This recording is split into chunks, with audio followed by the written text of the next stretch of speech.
शुभागमन हुआ गुरु का शुभागमन।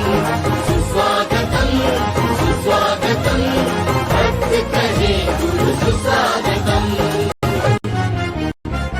बड़े भाग्य से बड़े पुण्य से मिला गुरु का चातुर्मास। बड़े भाग्य से बड़े पुण्य से मिला गुरु का चातुर्मास। वर्षा योग में धर्म की वर्षा रचेगी एक स्वर्णिम। देव देवं जिनं नत्वा भवोद्भव विनाशिनं भक्षेऽहं देशिनां काञ्चिन् मतिहीनोऽपि भक्तितः। नमो अरिहन्ताडं नमो सिद्धाडं नमो आयर्याडं नमो वज्रायाडं नमो लोये सौवे सावडम। जय बोलो अनंतानंद सिद्ध परमेष्ठी भगवान की, मूल नायक श्री शांतिनाथ भगवान की, आचार्य भगवान कुलभद्र स्वामी की, आचार्य गुरु विराग सागर जी महामुनि राज की, चर्या समणी आचार्य श्री विशुद्ध सागर जी महामुनि राज की, अहिंसा में विश्व धर्म की।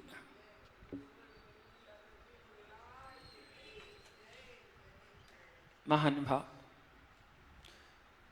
सार समुच्चय ग्रंथ की वाचना चल रही है। 36 श्लोक अपने पूरे हो चुके हैं। आज 37वां नंबर श्लोक प्रारंभ हो रहा है, जिसमें बता रहे हैं सम्यक दर्शन ही पथ्य है। इस बात की व्याख्या को यहाँ पर श्लोक के माध्यम से आचार्य भगवान कर रहे हैं। कसाय कर्षणम कृत्वा विषयाणामसेवनम एतद् भो मानवा पथ्यम सम्यक दर्शनमुत्तमम्।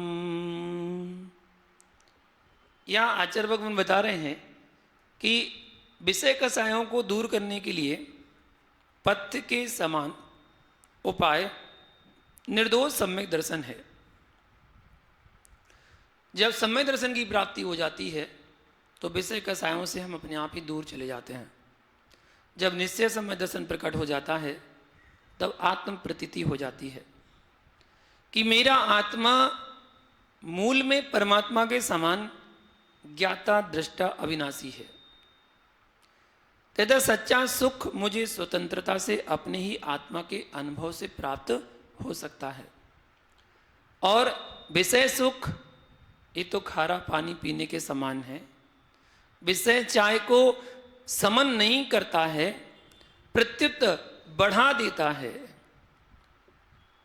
हमारी विषयों की पूर्ति और होते ही और उसके लिए आसक्ति बढ़ा देता है। यही श्रद्धा कसायों का अनुभाग या बल काम करती हुई उनको क्रस करती हुई चली जाती है। मतलब जैसे जैसे कसाएं मंद होती हैं वैसे वैसे ही विषय भोगों के सेवन की प्रवृत्ति कम होती जाती है। कसाएं समन होगी तो विषय कसायों की प्रवृत्ति भी हमारी कम होगी। आचार्य भगवंत यहाँ पर कहते हैं कि हे मानवों, कसायों को क्रस करके विषयों का सेवन नहीं करना, इसका हितकारी उपाय निर्दोष सम्यक दर्शन है। अर्थात निर्दोष सम्यक दर्शन को पालन करना चाहिए। आचार्य भगवान कुलभद्र स्वामी ग्रंथराज सार समुच्चय में वैराग्य भावना का अलौकिक व्याख्यान करते हुए समझा रहे हैं। भैया, जैनी वृत्ति स्वेच्छाचार निरोधनी, दिगंबर योगी बीतरागी तपोधन धरती के देवता मुनिराजों की धर्मस्य धर्ममय अलौकिक प्रवृत्ति होती है। यहां पर दिगंबर श्रवण की बात चल रही है, बीतरागी तपोधन की बात चल रही है। धरती के देवता जिनको दिगंबर मुनिराज कहते हैं। दिगंबर मुनि 100 दोषों की निंदा करते हैं, परंतु पर की निंदा स्वप्न में भी नहीं करते हैं। वो दिगंबर मुनिराज है। तब करते हुए परिचय सहन करते हैं और उपसर्गों को समता भाव पूर्वक सहन करते हैं। दिगंबर मुनि ध्यान अध्ययन में निरंतर निरत रहते हैं एवं अंतरंग और बाह्य परिग्रह से विरक्त रहते हैं। दोनों परिग्रह से रहित। बीतरागी श्रवण ज्ञानोपकरण एवं संयोपकरण मात्र को धारण करते हैं। ज्ञानोपकरण शास्त्र और संयमोपकरण पिछी और शुद्धि का उपकरण कमंडल होता है। ज्ञान उपकरण शास्त्र स्वाध्याय के लिए लेखनी का प्रयोग करते हैं, शास्त्र आदि लिखने के लिए। संयम उपकरण अर्थात शारीरिक शुद्धि हेतु संयम का उपकरण पिछी और शारीरिक शुद्धि कमंडल। मार्जन हेतु पिछी का मुनिराज साधना के काल में निरंतर जागृत रहते हैं, दिगंबर श्रमण समत्व भाव में स्थापित रहते हैं। या समत्व भाव ही श्रमण का आभूषण है, समता उनका सबसे बड़ा धन है।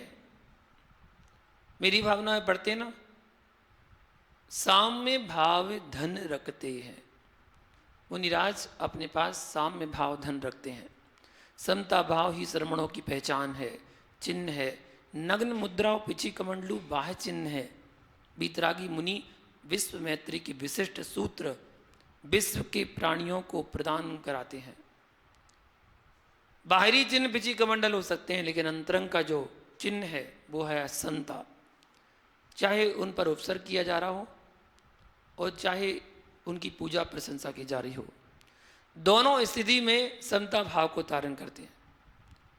दौलत राम जी ने लिखा है, अर्घा बतारण असि प्रहारण मैं सदा समता धरन।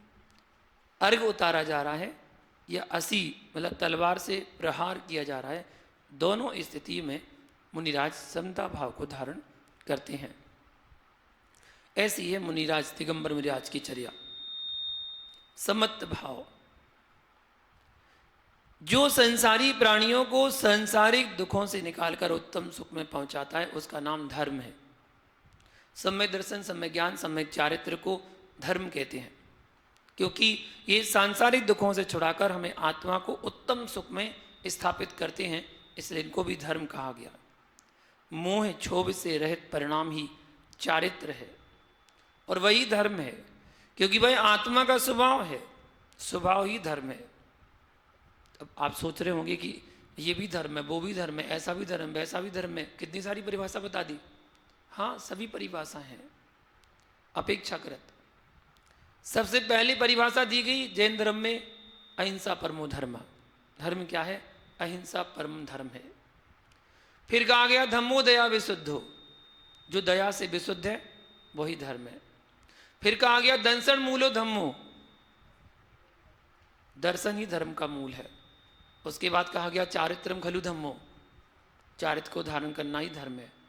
उसके बाद कहा गया वस्तु स्वरूप वस्तु स्वभावो धम्मो, वस्तु का जो स्वभाव है वो धर्म है।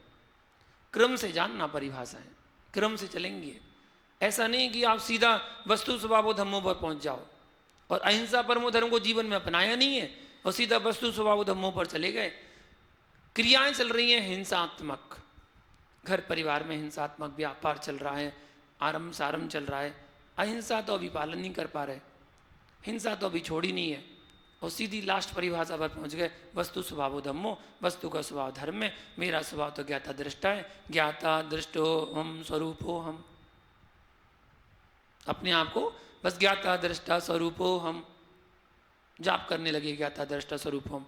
भैया पहले प्रारंभिक स्टेज पर आइए, पहले अहिंसा धर्म का पालन करिए, फिर अपने जीवन में दया लाइए, फिर दर्शन पर श्रद्धान करिएगा, सम्य दर्शन की प्राप्ति करिएगा, जिनेन्द्र भगवान के दर्शन कीजिएगा।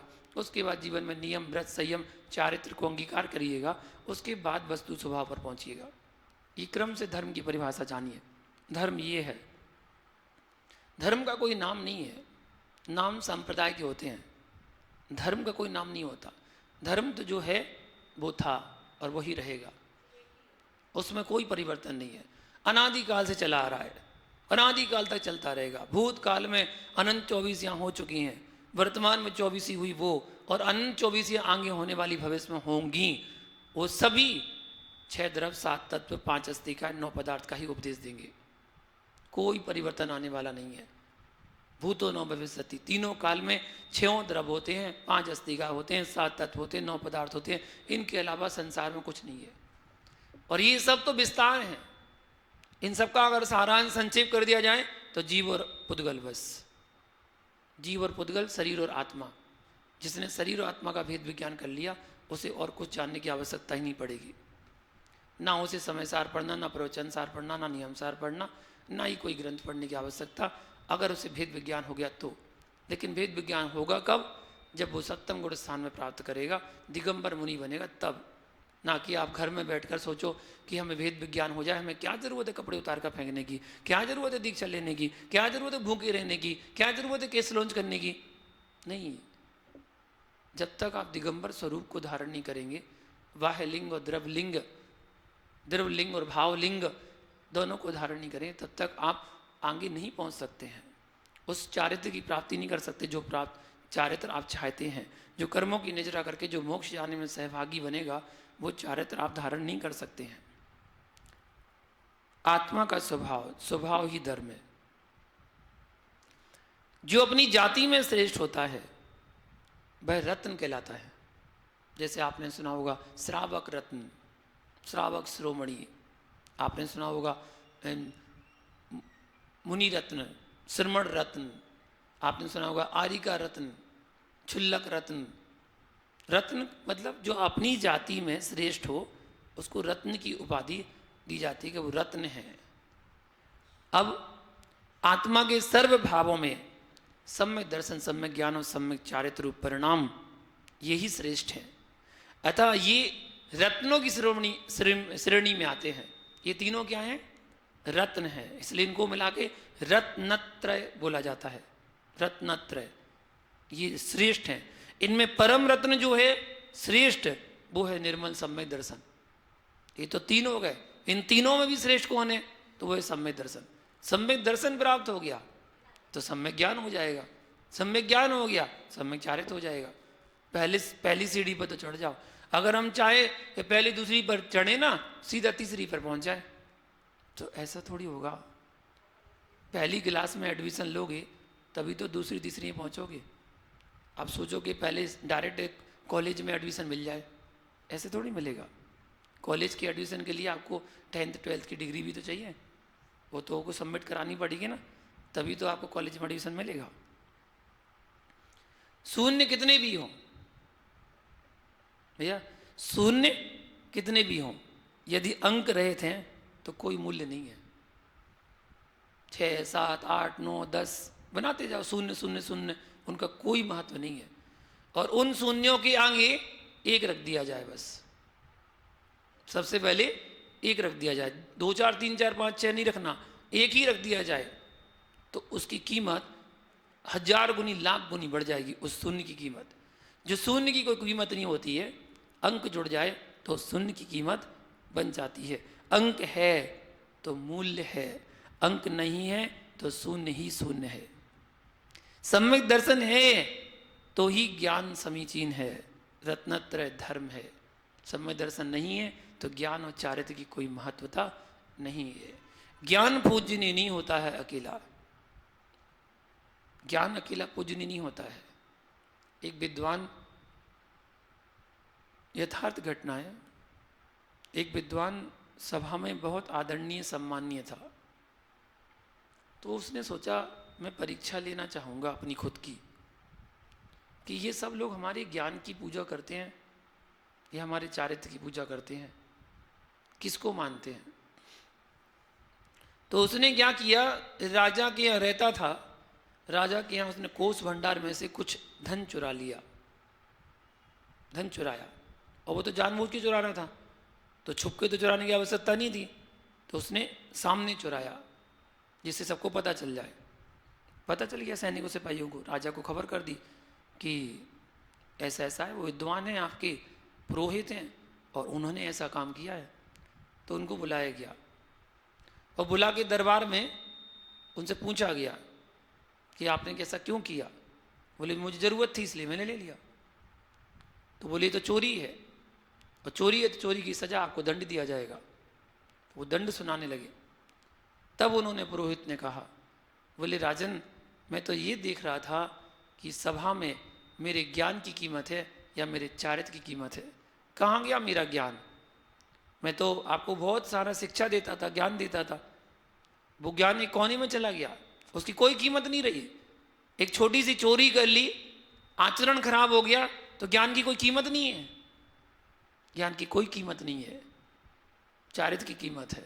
आप कितने बड़े शास्त्र के ज्ञाता बन जाओ, कितने बड़े पंडित बन जाओ, वो पोंगा पंडित ही कहलाते हैं, केवल बोलने वाले, लट्टू तोता वाले, जब तक आचरण में नहीं उतारा। तो विद्वान तो वही है जो पढ़कर, बोलकर, समझाकर अपने जीवन में उतार ले, वो पंडित कहलाता है, वो ज्ञानी कहलाता है। आपने पढ़ तो लिया, जान लिया, दूसरों को बताने के लिए जान लिया, दूसरों को समझाने के लिए जान लिया, लेकिन अपने जीवन में कुछ भी नहीं उतार पा रहे।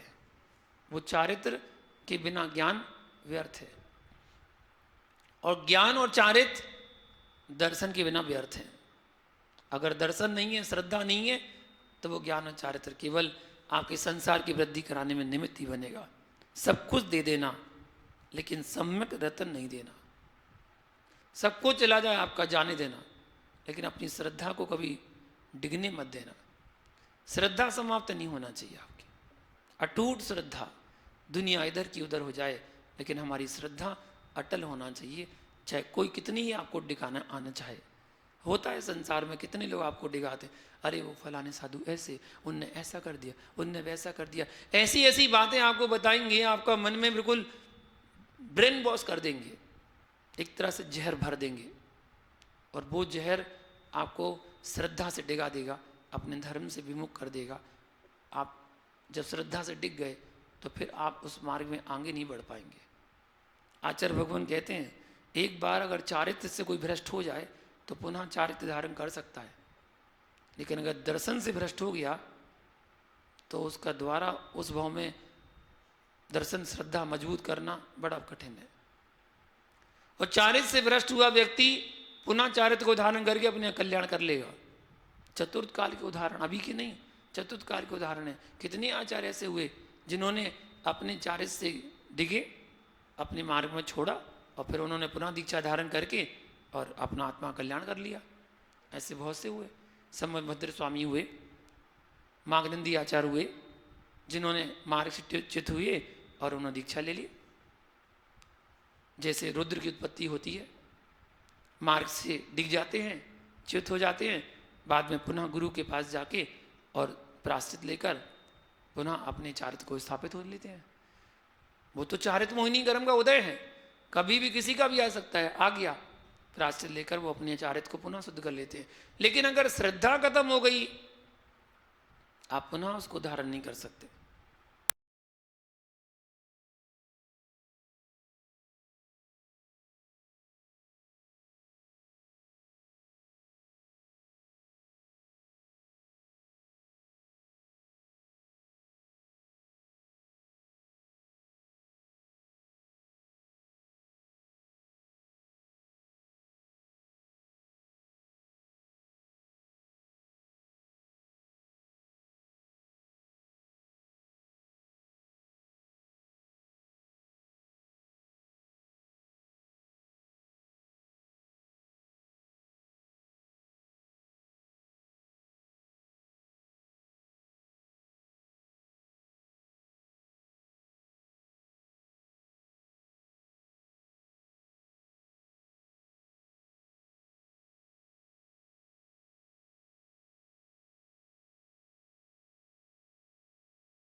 वो आगे चलकर ज्ञान में परिवर्तित होगा और चारित्र को धारण कराने में सहयोगी बनेगा।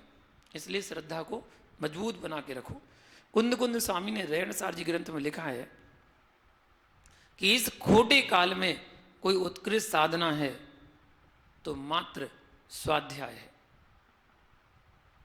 आज ही आया था वर्णन, उत्कृष्ट साधना है तो वो है स्वाध्याय। पर्वत की चोटियों पर तुम बैठ नहीं सकते, नदी के किनारे तुम जा नहीं पा रहे हो, और बारिश में वृक्ष के नीचे बैठ नहीं पा रहे हो। क्या करो? चित्त घूम रहा है